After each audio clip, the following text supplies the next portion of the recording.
போர் நடந்துகிட்டு இருக்குது. ஜப்பானிய படை அந்த படையை எதிர்த்து நின்று போர் செஞ்சுட்டு இருக்காங்க. எதிர்ப்படையில நல்ல பலசாலியா இருக்காங்க, நிறைய வீரர்களும் இருக்காங்க. ஆனா ஜப்பானிய படையில வீரர்கள் குறைவா தான் இருக்கிறாங்க. அந்த படை தளபதிக்கு பயம் வந்துருச்சு. இப்படிப்பட்ட பெரிய படையை நம்மளால எதிர்த்து போர் செய்ய முடியுமா அப்படின்னு ஒரு சந்தேகம் வந்துருச்சு. ஒரு வருத்தமும் இருக்குது. உடனே தன்னுடைய வீரர்கள் எல்லாம் கூப்பிடுறான். நம்ம இவ்வளவு பெரிய படையை எதிர்த்து போரிடணும் அப்படின்னா நடக்காத காரியம். அதனால கடவுள்கிட்ட வேண்டிக்கிருவோம். படை தளபதி என்ன சொல்றான் அப்படின்னா, நான் ஒரு நாணயம் வச்சிருக்கேன். இந்த நாணயத்தை இப்படி சுண்டி விடுவேன். அது தலை வந்துச்சுன்னா நமக்கு தான் வெற்றி. அதுல பூ வந்ததுன்னா கண்டிப்பா நம்ம தோத்து போயிடுவோம். இது கடவுள் கொடுத்த வாக்கா இருக்கட்டும் அப்படின்னு தளபதி சொல்றான். எல்லாருமே சரின்னு சொல்றாங்க. அதே மாதிரி இந்த கோயில வச்சு அந்த தளபதி நாணயத்தை அப்படி சுண்டி விடுறான். அங்க பார்த்தா தலை விழுந்திருக்கு.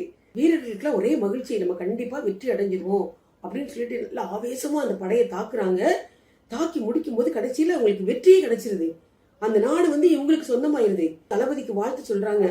அந்த நாணயம் நீங்க போட்டதுனால நமக்கு தலை விழுந்ததுனாலதான் நம்ம ஜெயிச்சிட்டோம், கடவுள் நமக்கு வெற்றியை கொடுத்துட்டாரு அப்படின்னு எல்லாரும் தளபதியை புகழ்றாங்க. தளபதி அந்த நாணயத்தை காட்டுறான். பார்த்தா ரெண்டு பக்கமும் தலைதான் இருக்கதில்லை. அப்படியே தளபதி சொல்றான், உங்களுக்கு நம்பிக்கை வரணும் அப்படிங்கிறதுக்காகத்தான் நான் நாணயத்தை சுண்டி விட்டேன். நம்பிக்கையோடு போயிட்டதுனாலதான் நமக்கு வெற்றி கிடைச்சது அப்படின்னு தளபதி சொல்றான். நம்மளும் எந்த ஒரு செயலை செஞ்சாலும் அதுல முழு நம்பிக்கையோடு செஞ்சா நமக்கும் வெற்றி கிடைக்கும்.